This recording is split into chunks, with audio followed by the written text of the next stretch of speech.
Hi friends, मैं हूं doctor Meenal और आप देख रहे हैं मीनल का चैनल। स्वागत है आपका मेरे इस चैनल पर। हम यहाँ करते हैं इकोनॉमिक्स और अगर आप इकोनॉमिक्स के स्टूडेंट हैं या कोई भी कॉम्पिटिटिव एग्जाम दे रहे हैं तो मेरे इस चैनल को सब्सक्राइब करना बिल्कुल ना भूलें। तो हमारे आज के वीडियो का टॉपिक है मेजरमेंट ऑफ मोनोपोली पावर।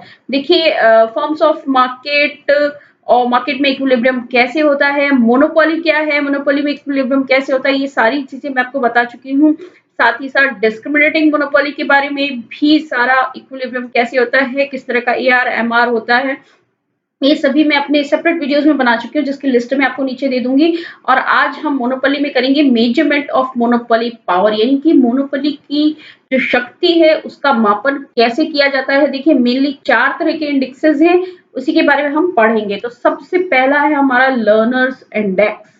ठीक है, क्या है ये? It shows how far a particular firm controls the market for a particular good. तो देखिए ध्यान से देखिएगा, how far the index shows how far a particular firm controls the market। ठीक है, मार्केट को कितना कंट्रोल कर सकती है किसी भी गुड के लिए। दैट मीन्स क्या है ये index? Index is percentage markup of price over marginal cost and also called market power. यानी सीधी सीधी सरल भाषा में अगर मैं बोलूं तो ये जो इंडेक्स है उस चीज का मेजरमेंट है कि कोई भी एकाधिकारी अपनी कीमत को अपनी मार्जिनल कॉस्ट से कितनी ज्यादा रख सकता है। एक बार फिर से दोहराऊंगी, ये मेजरमेंट है उस चीज का कि कोई भी एकाधिकारी अपनी कीमत को अपनी मार्जिनल कॉस्ट से कितनी ज्यादा रख सकता है। ठीक है, अब्बा पी लर्नर ने 1934 में ये इंडेक्स दिया था। देखिए इंडेक्स क्या है ये यहाँ पे देख सकते हैं, L is equal to price minus marginal cost upon price. ठीक है, ये है हमारा इंडेक्स का मेजरमेंट। तो आप देख सकते हैं जितनी ज्यादा होगी प्राइस, ठीक है, प्राइस जितनी ज्यादा होगी उसको एमसी, मार्जिनल कॉस्ट तो उतनी ही है, एकाधिकारी है, ठीक है, तो वही प्रोड्यूस कर रहा है, मार्जिनल कॉस्ट इतनी ही है, लेकिन और प्राइस जितनी ज्यादा होगी उतनी ही ज्यादा ये एल की वैल्यू आएगी। ठीक है, बिकॉज ये प्राइस जो है वो ऊपर की तरफ है। And this is equal to 1 upon elasticity of price. ठीक है, ये किसके बराबर होता है? 1 अपॉन इलास्टिसिटी ऑफ प्राइस के। तो ये है लर्नर का इंडेक्स। ये क्या बताता है? इसकी जो वैल्यू है वो होती है 0 से 1 के बीच में। लर्नर्स इंडेक्स की वैल्यू होती है 0 से 1 के बीच में। जितना ज्यादा वैल्यू होती है लर्नर इंडेक्स की, उसका मतलब है कि मोनोपोली पावर उतना ही ज्यादा है। और अगर ये इज इक्वल्स टू 1 होता है दैट मीन्स मैक्सिमम। ये 0 से 1 के बीच में है, 1 का मतलब है मैक्सिमम। अगर वो मैक्सिमम होता है दैट मीन्स है हमारे मार्केट में प्योर मोनोपोली, और अगर ये 0 है तो दैट मीन्स है परफेक्ट कंपटीशन। देखिए रिकॉल कीजिएगा, परफेक्ट कंपटीशन में क्या होता है? प्राइस होती है is equals to MC, marginal cost के बराबर ही होती है प्राइस परफेक्ट कंपटीशन में। तो दैट मीन्स यहाँ से ये और ये एमसी और पी इक्वल है, तो ये ऊपर वाली जो टर्म है ये हो जाएगी 0। तो दैट मीन्स एल की वैल्यू क्या आएगी? 0। तो परफेक्ट कंपटीशन के केस में एल होगा 0। ये है लर्नर्स इंडेक्स। ठीक है, अब मार्कअप, मार्कअप फैक्टर देखिए क्या है। लर्नर इंडेक्स से firm can determine the factor by which it should over MC ranging learner index. ठीक है, तो वही जो हमारा लर्नर इंडेक्स था उसी से इसको लिया है। यहाँ पर देखिए एम पी की वैल्यू, पी की वैल्यू निकाली है यहाँ पे, पी की वैल्यू ये लर्नर इंडेक्स से ही ये आया है। P equals to 1 upon 1 minus L equals to M C, because यहाँ पे क्या था? L is equals to P minus M C upon P. ये हमारा लर्नर इंडेक्स था। दैट मीन्स अब अगर पी की वैल्यू निकालनी है तो पी की वैल्यू कैसे आएगी? इसको हमने सॉल्व कर दिया है पी के लिए, तो ये आ जाएगा P L minus 1 minus is equals to M C. ठीक है, ये है हमारा एल, एल माइनस 1। ओके, अब ये है माइनस का एम सी, तो that means P is equals to क्या आ जाएगा यहाँ पर? M C upon 1 minus L, ठीक है, जो कि ये यहाँ पे मैंने लिखा हुआ है। ओके, अब आप इसमें देखेंगे when learner index is zero, जब ये एल जो है ये जीरो हो जाएगा तो दैट मीन्स क्या है, प्राइस इक्वल्स टू एमसी, ये जीरो हो जाएगा तो क्या होगा, P is equals to MC हो जाएगा। तो दैट मीन्स क्या है, यहाँ पर ये परफेक्ट कंपटीशन है। और जब लर्नर इंडेक्स जैसे 0.20 मैंने रखा लर्नर इंडेक्स, तो मार्कअप फैक्टर कितना होगा, 1.25, ठीक है, मार्कअप फैक्टर है 1.25। इसका क्या मतलब है, firm charges a price that is 1.25 times marginal cost, ठीक है। इसका क्या मीनिंग है, इसका मीनिंग ये होगा कि जो फर्म है मार्जिनल कॉस्ट के 1.25 गुना अपनी प्राइसेस को ज्यादा चार्ज कर सकती है। तो ये इस तरह से मोनोपोली पावर का मेजरमेंट करता है।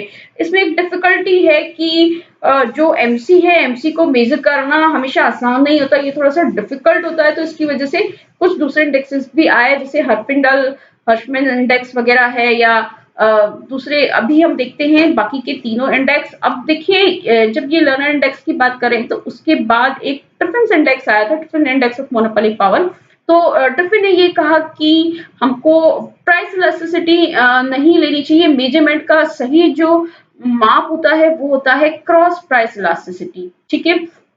तो he suggested that instead of price elasticity, cross price elasticity should be used, ठीक है। क्रॉस प्राइस इलास्टिसिटी के बारे में कहा था, किसने कहा था, ट्रिफिन ने कहा था क्रॉस प्राइस इलास्टिसिटी को यूज करना चाहिए। Zero elasticity for pure monopoly, cross price elasticity अगर जीरो है, ठीक है, यानी कि जो दो अगर मार्केट में दो गुड्स है तो उनमें क्रॉस प्राइस इलास्टिसिटी जीरो का मतलब है उनमें कोई रिलेशन नहीं है, यानी कि वो मोनोपोली है हर एक गुड की, तो वो मोनोपोली प्योर मोनोपोली के लिए क्रॉस प्राइस इलास्टिसिटी जीरो होगी। और इंफिनिटी के लिए जो है क्रॉस प्राइस इलास्टिसिटी इंफिनिटी के लिए दैट मीन्स ये परफेक्ट कंपटीशन होगा। Okay, thus the value of cross price elasticity, ठीक है, जितना लोअर होगी, lower the value of cross price elasticity the greater will be the degree of monopoly power. जितनी कम होगी क्रॉस प्राइस इलास्टिसिटी, मोनोपोली का power उतना ही ज्यादा होगा, ये कहा था ट्रिफिन्स इंडेक्स में। तो यहाँ पे देखिए जैसे ये फर्स्ट केस है जहाँ पे E is equal to infinity है, तो वहां AR is equal to MR आ जाएगा, दैट मीन्स परफेक्ट कॉम्पिटिशन है। और अगर E is equal to zero है तो दैट मीन्स क्या होगा, मोनोपोली होगा। तो जितनी कम होगी क्रॉस इलास्टिसिटी की वैल्यू, उतनी ही ज्यादा मोनोपोली की डिग्री होगी। अब वो चूंकि एमसी को कैलकुलेट करने में प्रॉब्लम थी, तो दूसरे जो इंडेक्सेस आए उसमें एक है रोथशाइल्ड्स इंडेक्स, ठीक है। तो क्या है ये इंडेक्स, देखिए this shows how far a particular firm controls the market for a particular good. जो फर्म है वो मार्केट में अपना कितना कंट्रोल रखती है, इस बात का मेजरमेंट है। तो यही मोनोपोली पावर का जो मेजरमेंट करता है, measures the elasticity of industry demand क्या है, इसका फॉर्मूला क्या है, किस तरह से ये मेजर करता है। तो देखिए ये है यहाँ पे R is equal to E T upon E F, ये है हमारा रोथशाइल्ड्स इंडेक्स। ओके, तो ये क्या कहता है, क्या मेजर करता है, how far a particular firm controls the market, that means monopoly power को मेजर करता है, सीधी सीधी बात है।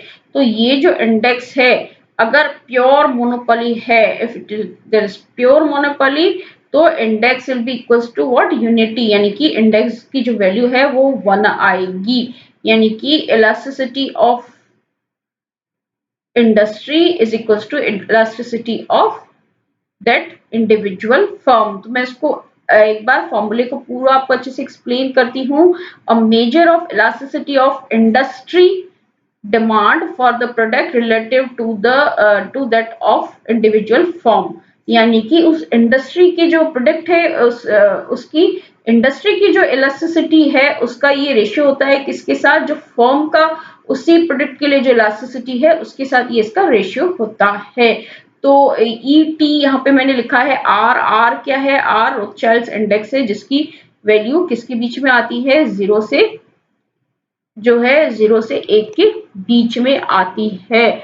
तो जो जीरो है, जीरो का मतलब होता है परफेक्ट कंपटीशन, ठीक है। 0 का मतलब है परफेक्ट कंपटीशन एंड 1 है, 1 का मतलब होता है मोनोपोली। बिल्कुल ये ध्यान रखेंगे, 0 का मतलब है परफेक्ट कंपटीशन और 1 का मतलब है मोनोपोली। तो जो ईटी है, ईटी है elasticity of demand for total market. Total market की elasticity of demand upon elasticity of demand of product for individual firm. ये जो है, ये तो है इंडिविजुअल फर्म की और ये है टोटल मार्केट की इलास्टिसिटी। तो जब कोई भी इंडस्ट्री है वो बहुत सारी फर्म्स से बनी होती है, सारी जो फर्म्स हैं सिमिलर प्रोडक्ट्स प्रोड्यूस कर रही होती है, रोथशाइल्ड का इंडेक्स जो है वो 0 के क्लोज होता है। बहुत सारी फर्म्स है तो वो 0 के क्लोज होता है। इसका क्या मतलब है कि अगर परफेक्ट कंपटीशन है, infinite number of firms, perfect competition है, बहुत सारी फर्म्स हैं, बहुत सारे प्रोड्यूसर्स हैं, तो रोथशाइल्ड इंडेक्स कितना होगा, 0 होगा। और अगर मोनोपोली है तो it will be equals to 1, ठीक है। अब देखिए एक लास्ट देखते हैं, बहुत इंपॉर्टेंट है ये, इसका यूज बहुत किया जाता है, हर्फिंडल हर्शमैन इंडेक्स, HHI। तो it is used popularly to ascertain market concentration. Market concentration को नापने के लिए बहुत पॉपुलरली यूज किया जाता है। क्या है ये, calculated by squaring the share of entire market by each firm in industry and then summing across all firms in the industry multiplied by 10,000, ठीक है। तो दैट मीन्स क्या है, ईच जो फर्म है उसका इंडस्ट्री में कितना शेयर है, प्रत्येक फर्म का इंडस्ट्री में कितना शेयर है, उसे कैलकुलेट करके उसका स्क्वायर किया जाता है और फिर उन जितनी भी फर्म्स है उनके शेयर के स्क्वायर्स को जोड़कर उसे 10,000, ये है 10,000, सॉरी 1000 लिखा है, उसे 10,000 से मल्टीप्लाई किया जाता है, तो वो हमारा आ जाता है HHI, हर्फिंडाल हर्शमैन इंडेक्स, ठीक है। तो यहाँ पे ये मैंने इसका फॉर्मूला लिखा हुआ है, where the ith firm share, और यहाँ पे आई है यानी कि ith फर्म का जो शेयर है ऑफ टोटल इंडस्ट्री सेल, जो ith फर्म का टोटल इंडस्ट्री में सेल का जितना शेयर है वो उसको बताता है SI। फिर उसका स्क्वायर किया है, स्क्वायर करने का क्या मतलब है, it puts the increasing weight on large firm. जितनी बड़ी फर्म है उसको उतना ज्यादा वेटेज देने के लिए ये जो है स्क्वायर किया गया है। तो ये जो इंडेक्स है इसकी वैल्यू होती है हमारी 0 से 10,000 के बीच में, 0 से 10,000 के बीच में इसकी वैल्यू होती है। तो 0 का मतलब है यहाँ पर परफेक्ट कंपटीशन, और अगर 10,000 आया that means pure monopoly, okay.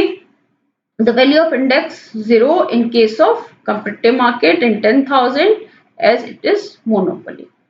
अब वो देखिए थोड़ा सा प्रैक्टिकली देखते हैं कि ये जो इंडेक्स है वो किस तरह से काम करता है। सपोज मार्केट में 3 फर्म्स हैं ए बी एंड सी, ठीक है, 3 फर्म्स हैं ओनली ए बी एंड सी। तो ए जो फर्म है उसकी सेल है 500, बी की सेल है 1500 एंड सी की सेल है 3000। अब HHI कैलकुलेट करना है तो क्या करेंगे, देखिए हमारा फॉर्मूला क्या था HHI का, ये था 10,000 समेशन SI स्क्वायर, ठीक है। तो सबसे पहले रखा हमने यहाँ पे ये 10,000, फिर फर्स्ट फर्म का शेयर SI क्या है, फर्स्ट फर्म का शेयर इन टोटल मार्केट, तो टोटल मार्केट में 5,000 की सेल है और फर्स्ट फर्म की है 500, तो ये हो जाएगा 500 अपॉन 5,000 का हमको करना है स्क्वायर वेटेज देने के लिए, ठीक है। तो इसका स्क्वायर किया। Next second firm B firm का शेयर 1500 अपॉन 5,000, सी फर्म का शेयर 3,000 अपॉन 5,000, ठीक है। ये यहाँ से आया 5,500 और फिर ये है यहाँ से 5,000, फिर है 1,500 आया यहाँ से और फिर आया हमारा ये 5,000, तो ये शेयर आ जाएगा। फिर थर्ड फर्म का शेयर, थर्ड फर्म की सेल है 3,000 अपॉन आ जाएगा 5,000। इनको इनका स्क्वायर कर दिया रेशियोज को, फिर हमने इसको सॉल्व कर दिया यहाँ पर, ठीक है। 0.10, 0.30, 0.60 इसका स्क्वायर कर दिया एंड देन लास्ट में हमारा आंसर आया 4600। ये हमारा HHI है। ठीक है, ये नॉर्मली एक नॉर्मल मार्केट का केस हम समझ सकते हैं। अब देखिए, अगर अगर मार्केट में मोनोपोली है, मोनोपोली का क्या मतलब है, सिर्फ एक ही फॉर्म है और वो फॉर्म है ए फॉर्म। तो इसका टोटल प्रोडक्शन कितना है, सपोज सेल है इसकी 50 यूनिट्स, टोटल फॉर्म जो इंडस्ट्री है उसकी सेल भी 50 यूनिट्स ही होगी बिकॉज मोनोपोली है। तो जब HHI में हम वैल्यू रखते हैं 10,000, ओके, टोटल शेयर कितना है 50 और टोटल मार्केट की सेल भी है 50, दैट मीन्स 50 अपॉन 50 का स्क्वायर। इसको जब हम सॉल्व करेंगे ये 50 से 50 कैंसिल हो जाएगा, ये हो गया 1 का स्क्वायर। तो दैट मीन्स इसका आंसर आएगा 10,000। 10,000 है, दैट मीन्स ये केस क्या है, ये है प्योर मोनोपोली का केस, राइट। अब देखिए एक और एग्जांपल देखते हैं। Suppose there are 20 firms in an industry. ठीक है, industry has 20 firms each with the same share. Total सभी का जो है शेयर बराबर है। तो बराबर शेयर का क्या मतलब है, अगर कोई भी जितनी टोटल सेल है उसके हमको 20 पार्ट्स करने हैं। ठीक है, तो यानी कि 1/20 फ्रैक्शन हो जाएगा। हर एक जो इंडस्ट्री है उसका सेल कितना है, सेल का फ्रैक्शन 1/20 है। शेयर और the level of sales, therefore each firm has 5% market share. ये जो है इसका क्या मतलब है, इसका मतलब सीधा सीधा 5% ही है। ओके, यहाँ पे इसको 100 से अगर अपन परसेंटेज निकालते हैं तो ये आ जाता है 5%। तो हर एक जो फर्म है उसका शेयर कितना है 5%। यहाँ पे हम वैल्यूज रख देंगे। उसी तरह HHI में ये 0.05 स्क्वायर कहाँ तक होगा, ये 20 जो फर्म्स हैं तो प्लस प्लस होके 20 बार ऐड होगा। तो दैट मीन्स हम इसको सॉल्व करेंगे तो कैसे लिख सकते हैं, 20 इंटू 0.05 का स्क्वायर, इसको पूरा सॉल्व करेंगे आएगा 500। तो देखिए अगर इतनी सारी फॉर्म्स है उनका इक्वल शेयर है तो उसका जो हमारा HHI है उसकी वैल्यू कितनी कम हो गई है। इसी तरह सपोज अगर हम देखें मार्केट में 100 फॉर्म्स हैं, पूरा परफेक्ट कंपटीशन है, तो जैसे जैसे फॉर्म्स जो है बढ़ती जाएंगी और अगर उनका जो शेयर है वो भी इक्वली डिस्ट्रीब्यूटेड होगा तो जो HHI है, the value of HHI will tend to what, 0, and that means this is perfect competition। इस तरह का भी आप एग्जांपल ले सकते हैं कि जैसे अगर मार्केट में 3 फर्म है, एक है ए। ठीक है, ए फर्म की जो सेल है वो है 7,000, बी जो फर्म है उसका सेल है 20 यूनिट्स एंड जो सी फर्म है उसका सेल है हमारा 5 यूनिट्स। तो इस केस में आप HHI कैलकुलेट करें, कैलकुलेट करके ये आप कमेंट में बताइएगा, आपका होमवर्क है तो कैलकुलेट करके बताइएगा कितना HHI आ रहा है। तो देखिए ये जो मैंने आपको केस बताया इसमें आप देख सकते हैं एक तरह से प्योर मोनोपोली तो नहीं है लेकिन फिर भी फर्म ए की मोनोपोली है, क्योंकि आप जो इनकी सेल यूनिट्स है उसमें डिफरेंस दे सकते हैं। सी की सिर्फ 5 यूनिट्स है, बी की सिर्फ 20 यूनिट्स है और ए जो है ए की 7,000 यूनिट्स है। तो दैट मीन्स जो HHI है उसकी वैल्यू रीजनेबली हाई आनी चाहिए। ये मैं आपको हिंट दे रही हूँ। तो आप इसको कैलकुलेट करके और बताइएगा मुझे कमेंट बॉक्स में। तो ये तो थे चारों इंडेक्स जो कि मोनोपोली पावर को मेजर करने के लिए यूज किए जाते हैं, बहुत ही इंपॉर्टेंट है एग्जाम पॉइंट ऑफ व्यू से। तो इन्हें आप छोड़िएगा नहीं बिल्कुल भी। एक छोटे छोटे कंसेप्ट हैं जो आपको, ये ऐसे छोटे कंसेप्ट हैं आपको जो हर किसी किताब में बुक में लिखे हुए नहीं मिलते हैं। तो अगर आप इसी तरह से अपने एग्जाम की अच्छी प्रिपरेशन करना चाहते हैं तो स्टे ट्यून्ड एंड कीप